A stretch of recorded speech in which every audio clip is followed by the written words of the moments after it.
नमस्कार, भारत 24 देख रहे हैं। यहाँ पर मैं हूँ प्रीति नेगी आपके साथ। 22 मार्च को स्वतंत्र वीर सावरकर पर एक फिल्म आई थी जिसमें आपने रणदीप हुड्डा को देखा था, अंकिता लोखंडे को देखा था। इसके अलावा तमाम ऐसे किरदार थे इसमें जिन्होंने हर किसी के दिल पर राज किया। और इसी के साथ कुछ ऐसे किरदार थे जिन पर हम खुद यहाँ पर बात करेंगे, उनसे ही समझेंगे जिन्होंने उस किरदार को निभाया है। एक किरदार था श्यामाजी कृष्णा वर्मा और इस वक्त मेरे साथ एक्टर अभिनेता जय पटेल जी मौजूद हैं। उन्होंने इस किरदार को निभाया। बहुत बहुत स्वागत आपका भारत 24 पर। Thank you, I really appreciate that. हम आगे बढ़े, तमाम बातें करेंगे, तमाम सवाल है आपसे जानने के लिए, लेकिन सबसे पहले मैं आपसे ये जानना चाहूँगी कि जो प्यार आप लोग एक्सपेक्ट कर रहे थे जनता से वैसा मिला है? जनता से उससे भी ज़्यादा प्यार मिला है बिकॉज़ इतने हार्ड वर्किंग के बाद जितने भी लोगों ने मूवी देखा है थिएटर से बाहर निकल के इतना अप्रिशिएशन करते हैं बिकॉज़ वो फैमिली के साथ गए थे।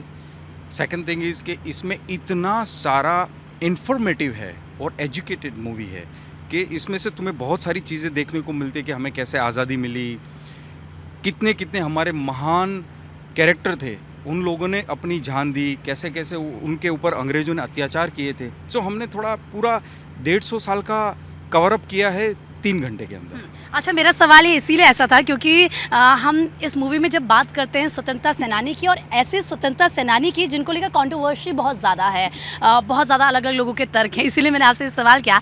आगे बढ़ेंगे, जो आपका किरदार है ज़रा उसके बारे में आप बताइए।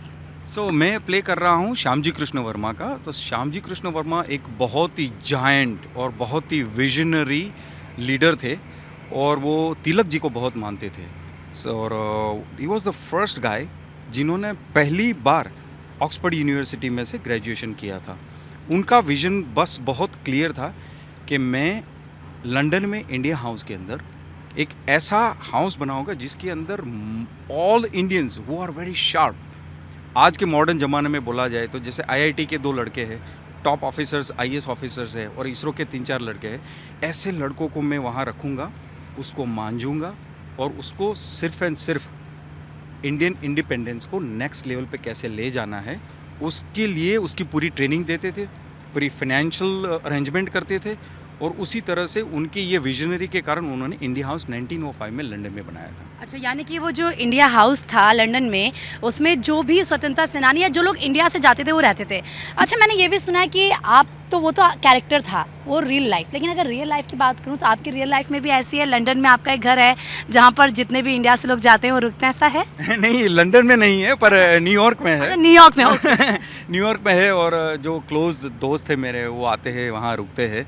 पर कंपेयर टू श्यामजी कृष्ण वर्मा के कंपेयर में तो कुछ भी नहीं है, क्योंकि उन लोगों ने जो काम किया है, जैसे मैडम कामा है, मदन लाल धिंगरा है, हरदयाल है, और इतने सारे क्रांतिकारी थे, और ये सब क्रांतिकारी को ईच एंड एवरी कंट्री में उन्होंने भेज के वहाँ कलम से चलाई थी, कलम से कलम, और बंदूक के सामने बंदूक चलाई थी। अंग्रेज़ों को उन्हीं के लैंग्वेज में जवाब देते थे, और दे वर वेल एजुकेटेड पीपल। सो तिलक जी के साथ उनका ऐसा माहौल था, और तिलक जी के साथ उनकी इतनी सलाह सूचन होती रहती थी कि जो भी इंडिया हाउस में रहेगा वो कभी गवर्नमेंट के लिए काम नहीं करेगा, अंग्रेज़ों के लिए काम नहीं करेगा, और सिर्फ एंड सिर्फ देशभक्ति और देश को, माँ को कैसे आज़ाद करवाना है उसके लिए ही काम करते थे। देशभक्ति की आप बात कर रहे हैं, और जब देशभक्ति का जिक्र हम करें और उसको पर्दे पे उतारना हो, चैलेंजेस की अगर मैं बात करूं तो कितने चैलेंजेस आपके सामने आए इस रोल को प्ले करने में?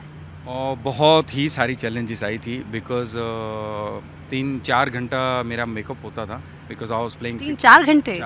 4 घंटे में, जैसे 9:30 बजे सुबह चालू होता था तो मैं 5 बजे सेट पे आ जाता था, और मैं एक तो न्यूयॉर्क से आता था तो वैसे ही मेरा जेट लैग बहुत होता था, और 4-4.5 घंटे के अंदर मेरा यहाँ से पूरा बोल्ड कर देते थे। उसके बाद द मेकअप होता था, and I have to be so make sure कि वो मेकअप को कुछ भी डिटेलिंग में इधर उधर ना हो जाए, वरना वो पूरा शॉट बिगड़ सकता है। सो एक 58 ईयर्स का है, एक 70 साल का है। सो वो 2 किरदार निभाने के लिए हमारी जितनी भी जो टीम थी, रेणुका पिल्लाई वगैरह, जिन लोगों ने हमारा पूरा मेकअप किया है, उसका मैं बहुत खूबी आभारी हूँ। साथ साथ में रणदीप का भी, बिकॉज़ रणदीप ने ये किरदार को जिस तरीके से समझाया मुझे और जिस तरीके से प्रेजेंट किया, it's like you are godfather of this place. हम सब आपके स्टूडेंट हैं, and they are like 20 to 26 year के सब लोग थे, और मैं ही अकेला था जो 56 ईयर्स का था।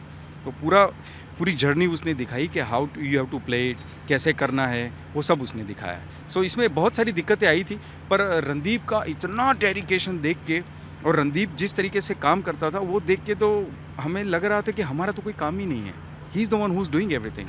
अच्छा, आपने रणदीप हुड्डा का जिक्र किया, मैं ये जानना चाहूँगी कि आप लोगों की पहले मुलाकात कैसे हुई? काम के बारे में तो आपने बताया कि मज़ा आता था, बहुत हार्ड वर्कर वो हैं, डेडिकेशन उनके काम में रहता है, लेकिन ये मुलाकात कैसे हुई? मुलाकात 2007 में 7 और 8 में फ़र्स्ट टाइम हुई थी, जब मैं बहुत एक लंबे अरसे से इंडिया आया नहीं था और मेरी एजुकेशन सब ख़त्म होने के बाद मैं इंडिया आया। तो एक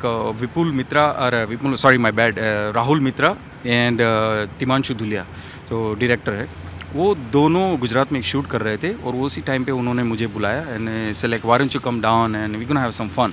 वही टाइम पे रणदीप वहाँ था, so we just having a dinner together and Randeep ने मुझे उसके फ़ोन में हॉर्सेस के पिक्चर दिखाए और मैं भी बहुत हॉर्स राइडिंग करता हूँ और वो मैंने भी सुना आपको हॉर्स राइडिंग करना बहुत पसंद है। यस यस बहुत ही करता हूँ मैं। और रणदीप तो वेरी प्रोफेशनली करता है, रणदीप ने तो नेशनल्स भी बहुत जीते हुए हैं। तो मेरा और रणदीप का इसी तरह से दोस्ती चालू हुई और उसके बाद हम भूल गए, कभी भी ज़िंदगी में बॉलीवुड की बात नहीं की थी, उसकी मूवी की बात नहीं की थी और मुझे पता भी नहीं था। आई थॉट कि वो उसका कोई दोस्त होगा, वहाँ सेट पे आया होगा। फिर बम्बई में हम साथ में गए, महालक्ष्मी में हॉर्स राइडिंग साथ में की। उसके बाद कुछ लोग आए और पिक्चर लेने लगे, तो देन मैंने बोला कि who are you man. Then उसके बाद मुझे पता चला कि वो एक्टर है। पर कभी भी हमारी बॉलीवुड की या स्क्रिप्ट की या कभी मूवी की बात नहीं होती थी। ऑलवेज हमारी जंगलों के बारे में, फिर एनिमल्स के बारे में, फिर हॉर्स राइडिंग के बारे में, सेम इंटरेस्ट के बारे में होती थी। और हमने बहुत सारे वकेशन साथ में लिए, वकेशंस तो नहीं बोल सकते, पर when he is done with shooting and everything, हम यहाँ टोटल इंडिया के 7 और 8 नेशनल पार्क में गए हैं और वहाँ छोटा छोटा कुछ ना कुछ काम करते रहते हैं। और वहाँ कोई सोशल मीडिया नहीं होता है, कोई फ़ोन नहीं होता है, सिर्फ मैं, रणदीप, उसकी वाइफ नाउ लीन और एक पाले करके दूसरा हमारा दोस्त है वो, हम उसके मम्मी पापा भी बहुत टाइम साथ में आए हैं। तो जंगल में जाके अच्छे से सब साथ में रहते थे और दोस्ती करते थे। और उसमें ही बीइंग ए गुजराती, श्याम जी कृष्ण वर्मा गुजरात के थे, कच्छ के मांडवी के, और उसने मुझे फ़ोन किया कि श्याम जी कृष्ण वर्मा कौन है, तू जानता है? और मैंने उसको जो डिटेल्स दी, then he got so surprise कि इसके बारे में कोई किताब नहीं थी, सिर्फ 3 किताब है। 1857 में बॉर्न हुए थे, तो एक 1935 में इंदुलाल याग्निक ने एक किताब लिखी थी, गैदर किया था पेपर वर्क, जो 1950 में रिलीज़ हुई थी। और उसके बाद पद्मश्री विष्णु भाई पांड्या, उन्होंने एक किताब लिखी थी। सो मेरे पास सब नॉलेज था, बिकॉज ये सब मेरे को बचपन में डाइनिंग टेबल पे फैमिली बात करती रहती थी कि सरदार पटेल है, लाइक इंदुबेन है, और ये जितने भी तुम्हारे लोकल हीरोज़ है, जो नेशनल हीरोज़ है, सो उसमें ये श्याम जी कृष्ण वर्मा भी थे। सो जब मैंने रणदीप को बोला तो रणजीत बोला कि नहीं, ये तो अब तुझे ही रोल करना है, कोई रोल प्ले करना है, क्योंकि आप उनको ना सिर्फ पढ़ते हैं बल्कि उनको मेरे ख्याल से जब बचपन से हम ऐसा पढ़ते हैं तो उसे जीते भी हैं उस कैरेक्टर को, तो वो आपके अंदर बचपन से होगा। Exact same thing he said it, ऐसे ही वर्ड ने उन्होंने बोला। और देन माई क्वेश्चन वॉज कि मैं एक्टिंग कैसे करूँगा, तो उन्होंने बोला कि एक्टिंग मैं तेरे से करवा लूँगा। तो इससे पहले एक्टिंग नहीं की थी? प्रीटी मच नहीं की थी। एक बार मैं संजय दत्त, एक बार नहीं 2 बार मैं संजू को मिलने गया था। संजू इज़ लाइक माई मोटा भाई, मैं गुजराती में मोटा भाई कहते हैं बड़े भाई को। तो जब भी इंडिया आता था मैं फ़ोन करता था, चले जाता था, तो वो सेट पे मेरे को कहीं पे भी बिठा देता था, बोला ओके आज से तू इंस्पेक्टर बन जा मेरे साथ, ये कर ले, जस्ट फॉर फन, मस्ती के लिए। तो वो कोई सीरियस काम नहीं था, वो जस्ट मस्ती के लिए 2 दिन 2 भाई साथ में रहेंगे, मस्ती मारेंगे, ऐसा किया था। पर दिस वॉज प्रीटी सीरियस।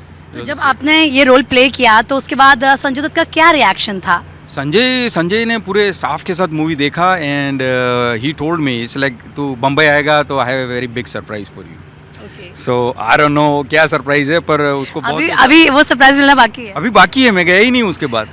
सो अभी परसों मेरे को फ़ोन आया था कि तू बम्बई आ जा, मैंने मूवी तेरी देखी है, मैंने तेरे सब शॉट देखे हैं एंड पूरे स्टाफ को लेके गया था वो, और उसने बोला कि I have big surprise for you. अब पता नहीं कौन सी सरप्राइज है।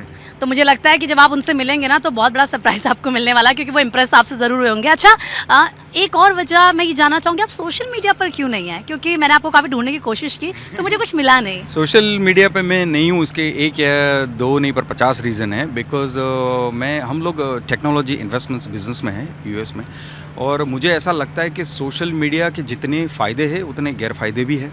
तो सोशल मीडिया में इसलिए थोड़ा दूर रहता हूँ कि मैं जो पर्सनल मेरी दोस्ती है या पर्सनल हमारा जो गुड टाइमिंग है वो दुनिया को शेयर करके हमें क्या करना है। और दूसरी बात ये है कि सोशल मीडिया के हिसाब से अभी टीनेजर्स, जितने भी टीनेजर, सबसे ज़्यादा उन लोगों को नेक का प्रॉब्लम हो रहा है।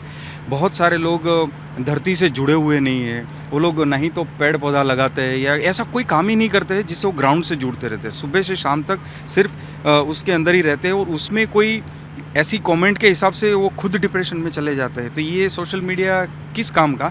यस, इसके फ़ायदे भी बहुत है। अगर तुम राइट तरीके से उसे यूज़ करते हो तो तुम 8 बिलियन लोगों के साथ कनेक्ट ओवरनाइट हो जाते हो और उससे बहुत सारे फ़ायदे भी है, पर उसकी बाउंड्री आपको पता होनी चाहिए। And that's the reason I am not in a social. मुझे लगता है बिजनेसमैन, इसके अलावा एक्टर और साथ ही साथ आपको इन्फ्लुएंसर भी होना चाहिए। इन्फ्लुएंसर तो I don't know about that, क्योंकि वो काम अगर मैं आप लोगों से छीन लूँगा तो फिर आप लोग क्या करोगे? हाँ, ये थोड़ा खतरा हो सकता है, लेकिन मुझे लगता है अच्छे इन्फ्लुएंसर्स होने चाहिए। आप इतनी अच्छी बातें करते हैं, इतना सोचते हैं इन डीप में, और ये बहुत बड़ी बात है। अच्छा, मैं ये जानना चाहूँगी, क्योंकि आज का जो यूथ है और जब श्यामा जी का आपने किरदार निभाया है, तो आप उनसे क्या कहेंगे? कैसे आप उन्हें जागरूक करेंगे कि क्या बहुत सारे ऐसे किरदार हैं जिनको हम पढ़ते नहीं हैं, देखते नहीं हैं, या कहीं कमी है एक मैसेज की? Yes yes yes, absolutely, very good question. Because हमको ये आज़ादी दिलाने के लिए 20 लाख से ज़्यादा लोग ने शहीदी दी है, या कहीं ना कहीं वो लोग ने उसकी जान पे खेले हैं। उनकी प्रायोरिटी में सिर्फ एक ही था कि मेरी माँ को मुझे आज़ाद करवाना है। वो आज़ाद इसलिए करवाना है कि जैसे आप, मैं और हम सब लोग आराम से घूम सके, आराम से ज़िंदगी जी सके। और अंग्रेज़ों के टाइम में तो जितना भी तुम, जैसे फार्मर है, फार्मर जितना कमाता है उससे 40% लोग वो लोग ले जाते थे। सो 5 करोड़ पाउंड वो टाइम पे वो ले जाते थे पर एनम, 30 करोड़ लोगों से। तो उन्होंने पूरा निचोड़ लिया था हमको, and that's the reason they came to our country. तो हमें यही सीखना है कि इन लोगों ने अपनी जान दे दी, अब हम लोग फ्री है, तो हम वो फ्री को हम अपने देश को कैसे नेक्स्ट लेवल पे ले जाते हैं। यही जनरेशन को ये मैसेज जाएगा ये मूवी से। और respect older, respect your flag, respect the country, respect your social culture, social तुम्हारा जितना एनवायरनमेंट है उसको हम रिस्पेक्ट करो, और तुम वापस अर्थ को क्या दे सकते हो। कोविड में जैसे ऑक्सीजन का लोगों को पता चला, ऑक्सीजन ही ऐसी चीज़ है, जब आदमी पैदा होता है और जब तक वो मरता है तब तक वो फ्री में आता है। और आप ऑक्सीजन के लिए क्या कर रहे हो? ना ही तो कोई पौधा लगाता है, ना कोई पेड़ लगाता है। सो मेरे कहने का मतलब ये था कि ये आज़ादी जो हमें मिली है उसको, ये हमारी अमानत है, उसको कैसे हम सेफ्टी से रख सकते हैं।